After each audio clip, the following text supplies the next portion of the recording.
gonna be a good one. All right, cool. 14, yeah. All right, hello, welcome to another episode of Hatching. This is episode 14. Hatching is a podcast about early stage ideas, experiments, and a little bit about our company, Need Want. I'm Marshall Haas. I'm David Myers. I'm John Wheatley. How's it going, guys? It's going good. Good? It's good, yeah, it's good. Cool. Well, we have a bunch of good stuff to talk about. Yeah, we have a lot. Yeah? We have a lot. If you haven't noticed, we're in a new space here. New office. New office, yeah. We have a new office now. So, 2,100 square feet? Is that right, John? Yeah. David? Yeah. Yep, Yeah. sounds right. Yeah. And if you're watching the video, you probably see behind us, and then it goes about equally behind the camera as well. Conference room. Yeah, this is like the work area back here. Yeah. Over there's conference room, some other reception I think area. when it's done, we'll do like a proper office tour, video type thing. Yeah. But it's still kind of a work in progress right now. Yeah. There's a few We're low on desks that aren't real furniture. desks. There's actually a sofa behind me, like a reject sofa that was in the old office that we're killing. Yeah. There's a cool conference table that we're making. Mm. It's kind of half finished right now. Yeah. Nobody's here because it's 7 o'clock at night, 7:30. Yeah. Yeah. Cool. So we mentioned it, I think, the last episode. Right now we're working on a Peel relaunch. You've been redesigning that. I can't remember if last time we were talking about We talked about Peel like, or the About page. Well, no, last time we talked about the 60-day sprint. Oh, and right. everything we were doing. Everything Yeah. was included in that. Peel is what's on deck right now. Yeah, so the Peel website, that design is done. Coded, it's like 99% coded. Should we say what changed? Sure. Yeah, I mean, so previously the design was just like a Shopify theme that John got. Yeah, I mentioned before, it was 2 years ago. Really, really bad. 2 years ago, took me, I don't know, 3 hours to go from zero to launch. Like it was Yeah. like a complete half-assed like effort. And it's just been that way for 3 years now. Design aesthetic it doesn't match everything else at all. No. It's just Yeah. kind of like thrown together. Yeah. So this one, obviously a lot more polished, like on brand with what we want Peel to be. We retook all the photos. We Yeah, took retook all lifestyle the photos. photos. We obviously it's a completely new design built from the ground up. Yeah. Yeah, I mean the responsive. thing with Peel is like it's supposed to keep your phone like aesthetic. You know what I mean? It's a lot of like keeping the nice Oh, like, the product of visual. Peel? Yeah. Yeah. So Yeah, I the think site's we very tried like to kind of mimic that with the clean site. and Yeah, like really nice product it pics. came and together stuff. nicely. It's awesome. Yeah. I can't wait to launch it. Yeah. You think we'll launch it Bravo. tomorrow night? I hope so. I Yeah, hope so. hopefully. It'll be Just ready like tomorrow night. at finish, least. finalizing tweaks. Yeah. So it's a redesigned site is really all it is, but we're gearing up to do iPad cases and Android cases. iPad first. Yeah. The Once Android we cases behind us. once we get that actually. up, we're gonna do some like A/B testing and stuff, and actually seeing how that works. Yeah. That'll be Me and David interesting. were talking today, Marshall, when you were out. Yeah. What do we do if we relaunch this really, really nice new website and it converts like half as well? What do we do in that scenario? And we tweak it. Like we'd obviously tweak it. We can like kind of keep tweaking it. It's like basically looks like the other one at this point, except still like visually and a lot nicer, but it still like doesn't do nearly as well. It's a tough question, isn't it? Yeah. Because it looks awesome. The new version Wake up in the does. middle Yeah. of the night. with But if night it doesn't terrors. convert as well, I mean, I guess we'll have to just roll it back. I mean, Yeah. it's like, It would be a great blog post full of admit defeat. Like, I hope that doesn't happen. I go home with my tail in between my legs. Fall into a deep depression. Yeah. Anyway, that's Peel. It's Yeah. Peel website. Yeah. My phone keeps going to sleep. I don't have my notebook with me. Embarrassing. Yeah. Why don't we get right into it? Yeah. So we're raising money. We decided as a company, we've been bootstrapped to date about a year. Been around about a year. Profitable, and not long ago we decided it would be a good idea. We kind of wrestled with this for a long time, actually, but we finally decided to raise a little bit of money. We're gonna say how much? I don't think quite yet, but Okay. It's it's a relatively small amount in the large grand scheme scheme of of things. things. We're not Yeah. raising like Yeah. $10 million. Yeah. So we wanted to talk about like why, kind of our strategy as a whole around Need Want. yeah. Well, this is something we almost didn't even talk about. I mean, traditionally people don't talk about fundraising until they've done it. Yeah. Because, it's kind of like laying yourself out there. If you say you're fundraising and then you can't raise, that's kind of a very public failure, Right. But we were talking yesterday, like, is this something we should talk about? Like, it's kind of feels a little bit weird, but we decided that ultimately one of our core values is transparency when possible. Yeah. And I think it's something that if we want to be true to our core values, it's something we can and probably should talk about. Yeah. So we weighed kind of pros and cons and was like, I mean, worst case, we still exist. Like, the worst case is like, oh, we can't raise or whatever. But it's like, we're not going to die or anything. Yeah. That's the nice thing about kind of what we're doing. Yeah. It's more of to kind of give us a little jump start onto working on some bigger stuff. Yeah. So why are we raising money? You want to tackle that, John? Should we talk about the whole thing? Let's discuss it Okay. as a group. So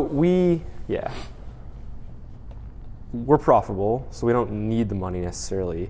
But we've sat down, we've looked at like the numbers of how much it costs to launch things. And we kept coming back to that as like average costs so far, depending on, it's been a huge range. Peel was the lowest, Mod is the most expensive, but it averages out to like 15 grand for a product we've launched. Yeah. It's like a really high level of polish.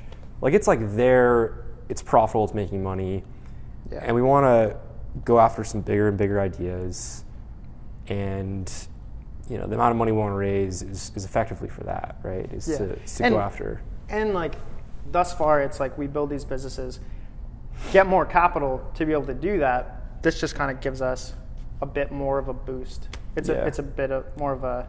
It makes it just so much easier. Yeah. This plays into the model that we've talked about quite a bit of like the 1, 2, 3 thing, right?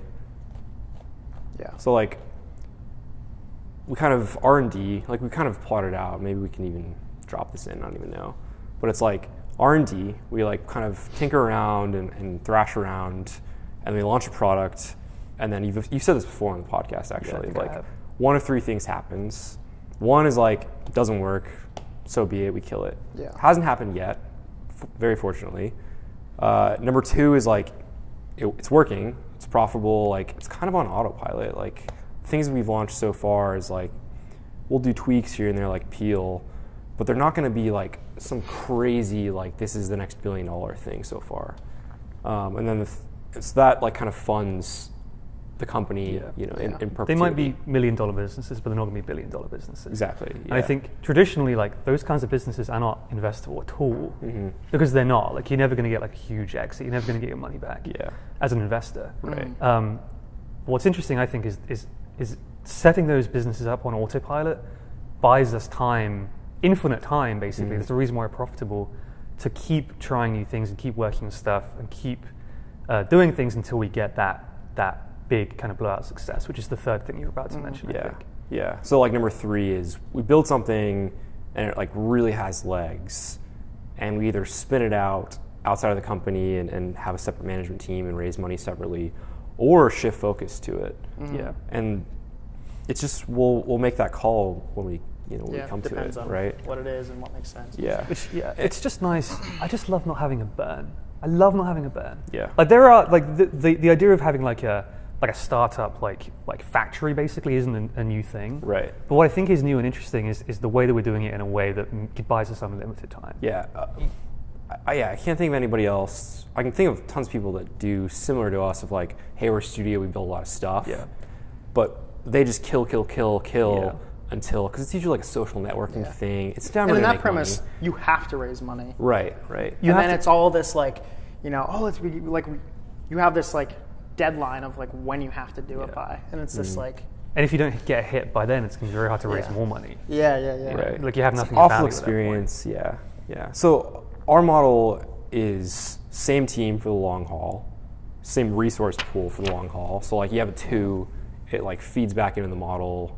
We don't have a burn, gives us time, and then the 1, 2, 3 thing, and then also we're over time we're going after bigger ideas. Like, I thought Mod was awesome. I love smart betting, but like we're just thinking bigger as time's going on. Yeah.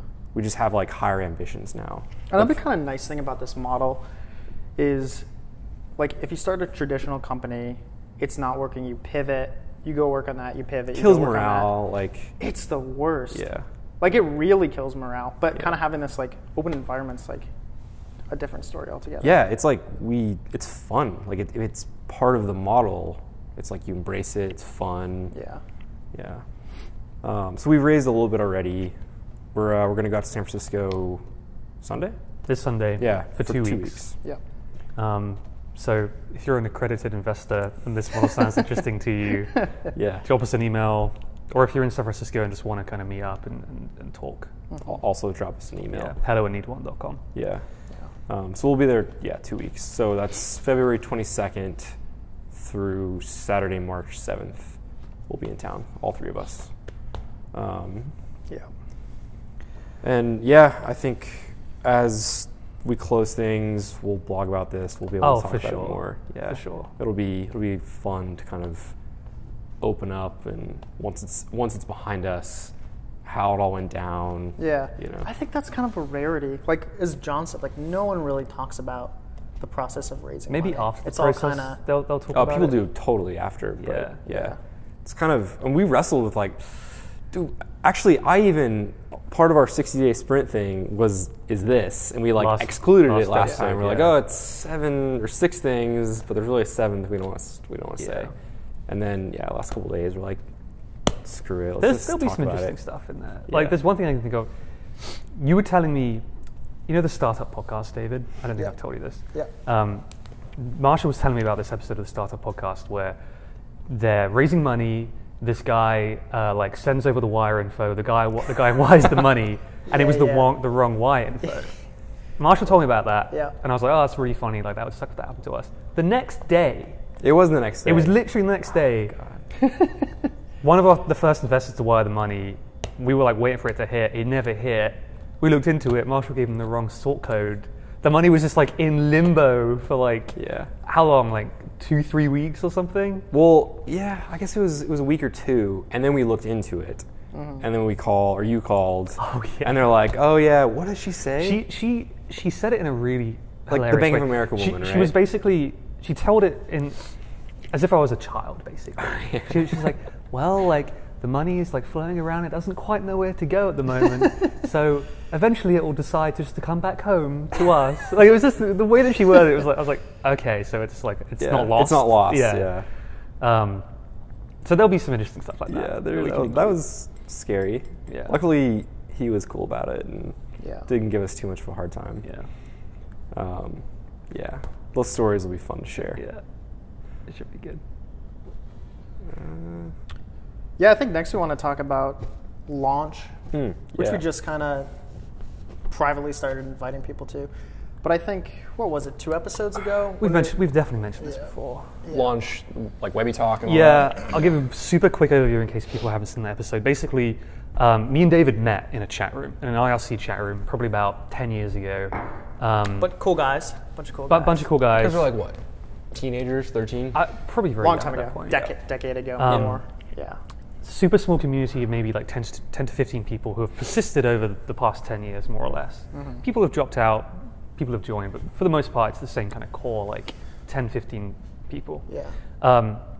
At the start, we were all just kids messing around, didn't know what we were doing. But out of those 10, 15 people, there have been like 5 YC companies. Yeah. Like, collectively, they've raised like, I don't know, $10 million or something, like a lot of money. Yeah. Which is just very interesting because I think it speaks to just the power of community, the power of just like bringing together like-minded people. Totally. Yeah. And beyond that, it's been kind of our main network for like hiring like other designers or developers or like there's a ton of really super useful tool. Yeah. Like, speaking as someone who isn't technical, isn't really a designer, like when I was working on something, it was just so handy being able to just jump in there and be like, hey, anyone know how to like fix this problem, or anyone know like how to do this?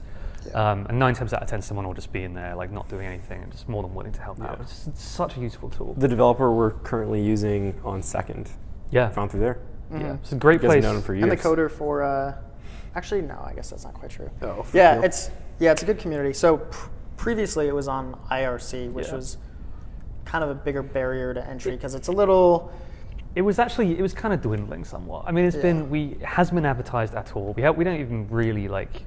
It's not linked from anywhere. The only way of finding out about it is like people talking about it, and people don't really talk about it, Yeah. apart from like me on the pod. I allude to it subtly on podcasts. That's it. So, you know, it's like the usage has kind of slowly started to kind of dwindle in the past couple of years. But over long periods of time. but it's just a shame because it is this such awesome, useful tool, you know. So we decided to basically take it off IRC, put it on Slack. Which is what we use for all of our team Internal. communication anyway. Slack is amazing. It's really by the cool. way. I love it. cool. It's like, I was looking at all the tools we pay for and how much. It's actually, aside from like just a couple just like throwaway tools, we pay the least for that of everything. We use like And it's 15 tools, and I think our bill is like $40 a month for it. and it's our most used. by far. I would pay hundreds of dollars Yeah. now if you look at the comparison. We're very Side tied note. into that platform. Yeah. So anyway, it's on Slack now, and the idea is we're going to basically start inviting more and more people and really try and kind of kickstart that community again. And kind of already have, right? Like that's A little bit. moved Little it bit. over Getting to there. there's like, I mean, jump from like core 10, 15 to now about 30 people in there. 30-ish, yeah. Yeah. So if you're a designer, developer, product guy, anyone who's basically like interested or involved or wanting to start like just making stuff, launching stuff. I think you're like almost off camera, John. Okay, Yeah. I'll move Like your slightly. head is almost off. Drop us an email, hello@need1, and we'll invite you. So just include like, introduce yourself very briefly, maybe a bit about your Maybe link to background. some stuff you made or something. Yeah, Or but just what you do. we don't want to like, It's not some exclude elitist- people yeah. if you're like just starting out and just interested. Like that's totally fine Yeah. too. Yeah. But drop us an email and we'll invite you. And I think the plan is kind of slightly more long term, like design a nice kind of site around it, Yeah, have a landing page turn for it into an actual thing. Yeah. But right now it's purely really just the kind of people we've personally invited. Yeah. Now it's on Slack. Like you guys invited me, I don't know, 6 months to a year ago to the IRC channel. I popped in there maybe 4 times over like a I mean, year. you need to put in like the channel URL, like the Yeah, you know, you have all to this like stuff. download a This is dedicated just app. Get this. If yeah, you're get already, this a whole lot of thing, like, hop people in. in this industry like are already in a Slack chat room somewhere. You know, if they're like freelancing for somebody or at their company, and it's just another room you're in. It's nice, and it's on mobile and everything like that, so it'll be fun. Yeah. Okay, so meditation. You guys want to talk about that? Yeah. So we talk about this a lot actually, just kind of off and on. Like Have for we a mentioned it while. on the podcast before? No, I just meant between us. Oh, I was okay. yeah.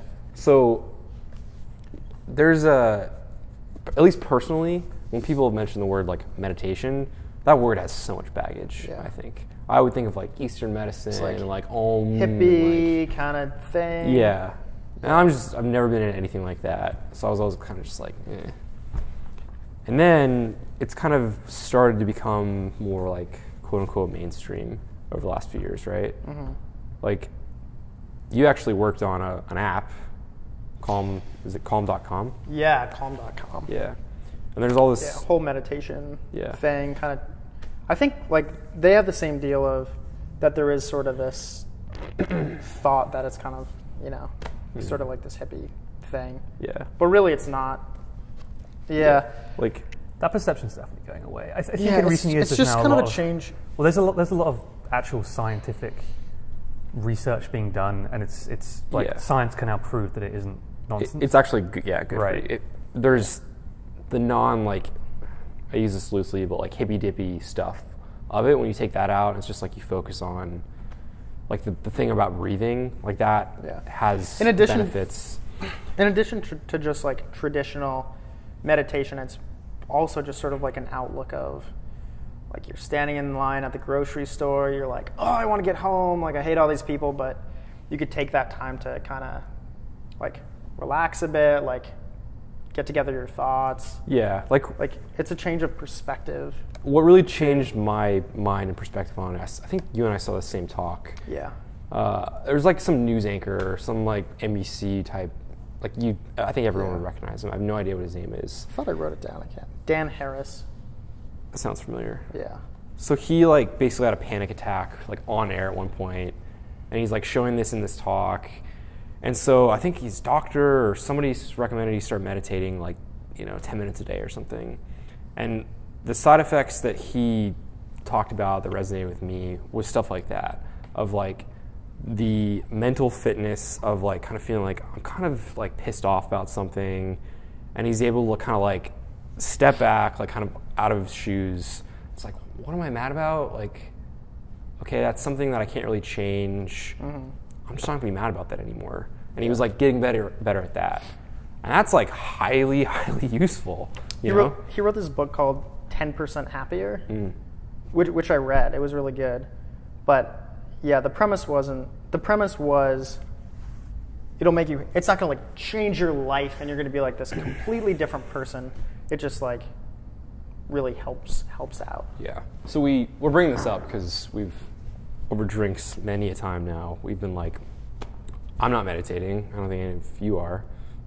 But we talked about like maybe we should all try it for like 30 days and then just report back on like what we think changed day-to-day life.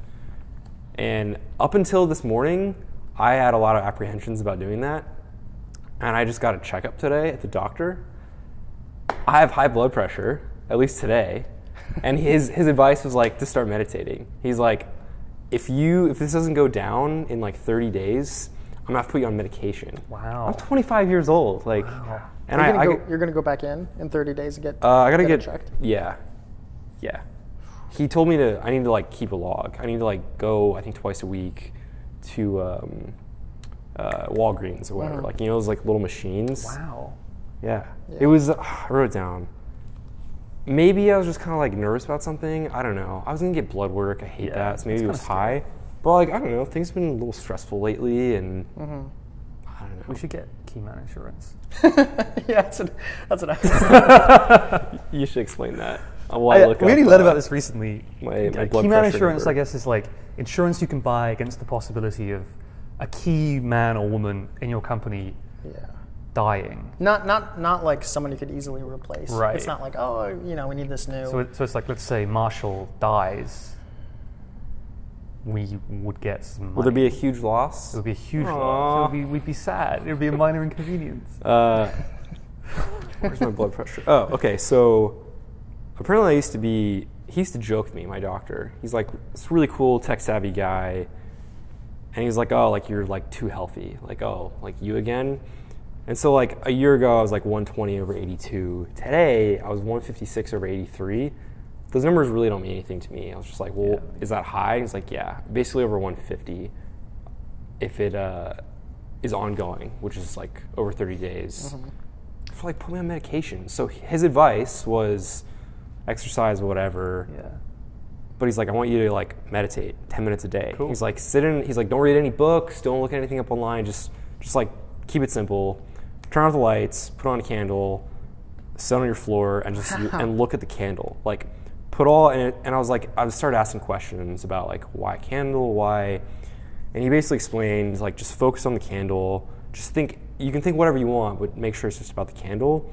And he explained, like, your mind's gonna wander. I'll probably start being like, how do you make money from this like candle business? Like, what do you do there? And he's like, hone it back to like, you know, like the fire or whatever, and just do that for 10 minutes. And so I started kind of poking and prodding, and he was basically explaining, like, you know, I was like, well, is that the same as like the breathing thing? So people explain, like, you know, you just focus on your breath, and your mind will wander, and you're supposed to like bring it back. It's the same idea of like singular focus. And I was like, well, why does that like lower blood pressure? It's like, it's because like your mind is basically always going, even if you feel like you're just kind of not thinking about anything, like, you know, subconsciously or whatever, it's always going. He explained it like a conveyor belt, just constant thoughts, and it's kind of just a break. It's just like, that's all it is. It's like a 10-minute break, and that is kind of what gives you like this like mental fitness of kind of giving it a rest and being able to like kind of, it's the ability to like close your mind off and kind of step out of your shoes. And so next podcast, you're going to report on how your candle's going. Well, I might do the breathing thing. I was like, hey, like my friend did this calm.com thing. There's an app. Yeah. Can I do that? And he's like, yeah, sure, whatever. Cool. Yeah. That's more like, I've used calm.com. I've used another one too called Headspace, which is really good. And they have this thing called, I think it's paid actually, but the free, you get 10 sessions for free basically, and it's their introductory sessions into describing like what meditation is and how it works and all that kind of stuff. And you do it for 10 minutes a day for 10 days, and at the end of the 10 days, they probably upsell you all these different packages and stuff. But Calm.com's great too. They have like different, I mean, you know this, you designed the app or you designed the new app. Yeah. But they have different categories. So there's like a confidence guided meditation, or like a anxiety guided meditation, or creativity guided meditation. And you just click on it, and it's this woman with a really nice voice, and you choose like the background music, so it could be a beach scene or a forest or something like that. And you know, they make you do these like, you know, try and into your mind, like do these like positive affirmations to do with the thing that you want to improve, like confidence, like you are confident, like you are, and it's like keep reinforcing it like mentally. So that's kind of interesting. The last time I used it, I was on a flight, super stressed out, middle seat, kind of like large people on either side. I'm just like, oh, this is terrible. The person to my right was like singing, like really annoying. Like out loud singing, not like humming. I'm like, oh no, not this again. That's weird. I'm like, okay, I need to chill out. Like, loaded up the Calm app, like put it in. It was just like, it's like, you know, focus on your like spine. And I'm just like, That's and it was funny. good. That's funny. Recommended. So we all gonna do this? For We should all do the same thing, otherwise it won't be a fair test. But I'll, yeah, I'm down I'll to do it. the candle thing with you. So, I mean, separate, but Okay. Yeah. So 10 minutes a day for until the next podcast. It's Yeah. probably Well, I gotta do it for 30 days. gotta go buy a candle. Yeah. that's a good point. Yeah. It's weird because I would describe myself as very, very laid back. You're gonna come in next podcast with like a robe. Just like, oh, hey guys. There's actually an app, an iPhone app, that takes your. I'm an idiot. I've just realized what I was going to say. I was going to say blood pressure, but it's not blood pressure. It's it's your heart rate. Heart rate, yeah. Which is that the same thing? No, that's something else. It's correlated though, isn't it? Yeah. I think I know what you mean. It's weird. Doesn't it like use the camera? Does it through the camera? It's like you put your camera right up. Oh. Sorry, you put your finger up to the camera lens, and it sees blood pumping through or something. Is it like turn up the brightness and? It was something. Yeah, the flash I didn't goes think off, that was yeah. possible. Well, wait. It's crazy. Your thumb's on the screen, flashes on no, the no, side. no. Your finger or thumb goes over the camera. lens. Oh, like, okay. And Yeah. the flash is on, and Oh. I guess it can just see. Interesting. Yeah. Yeah, isn't that cool?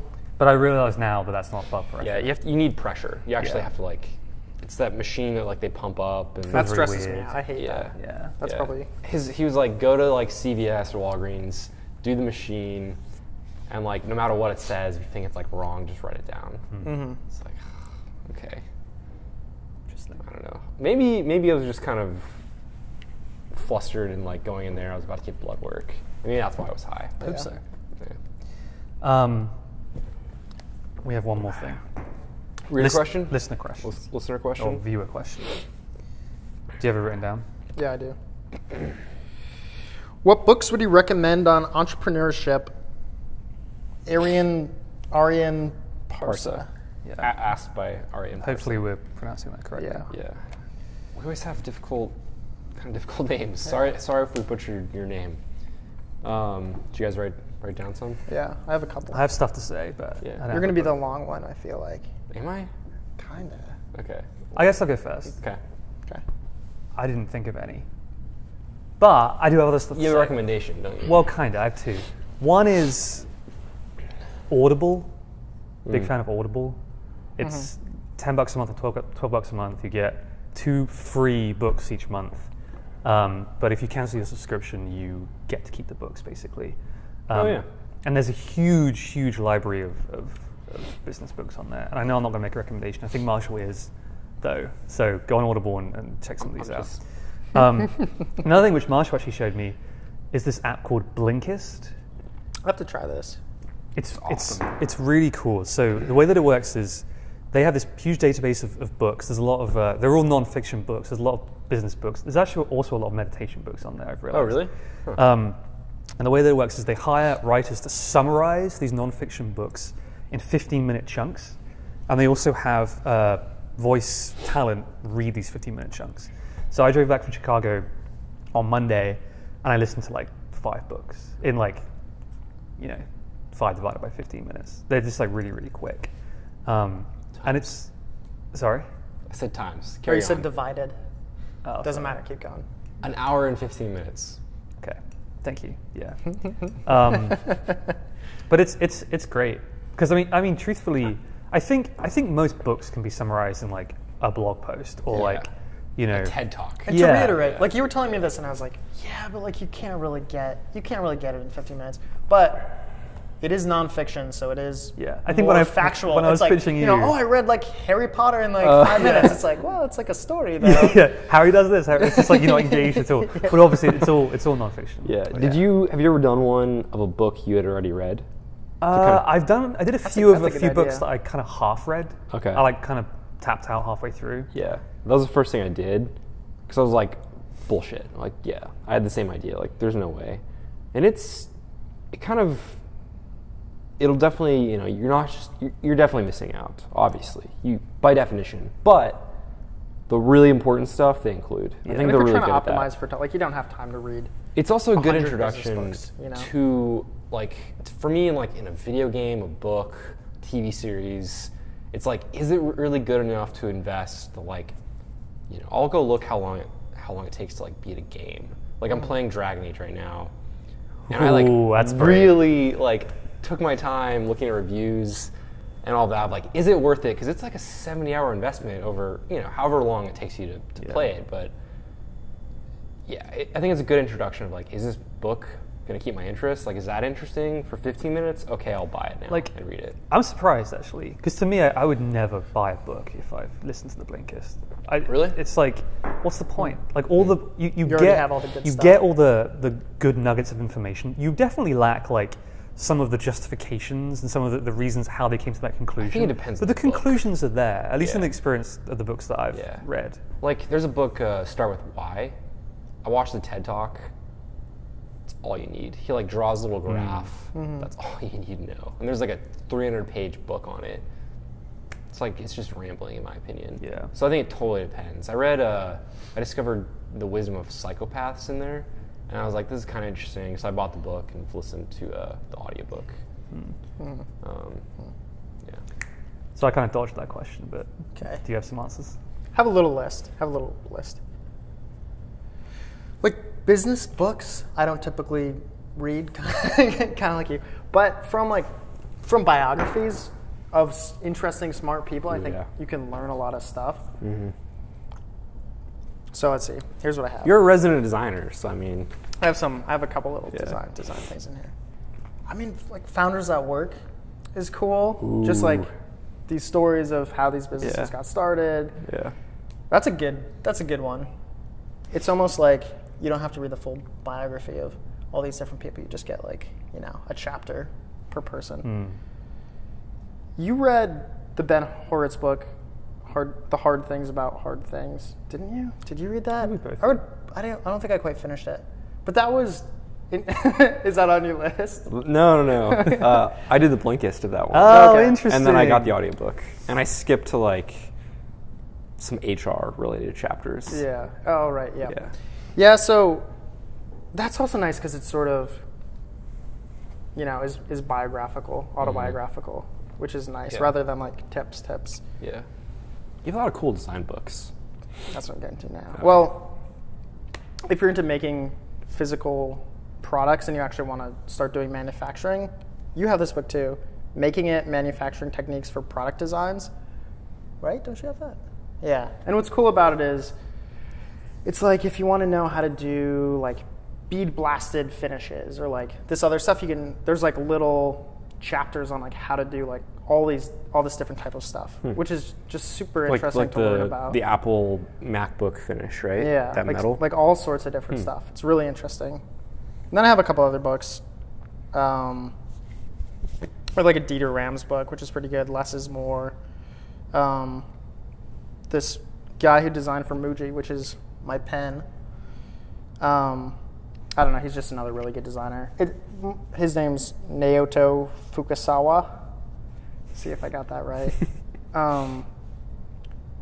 Both of those books are more image-based, but it's cool, like if you're going to make a new product, to just have all these like ideas that you can go through and kind of see the reasoning behind different decisions and stuff. Yeah. That's it. That's all I got for you. Yeah.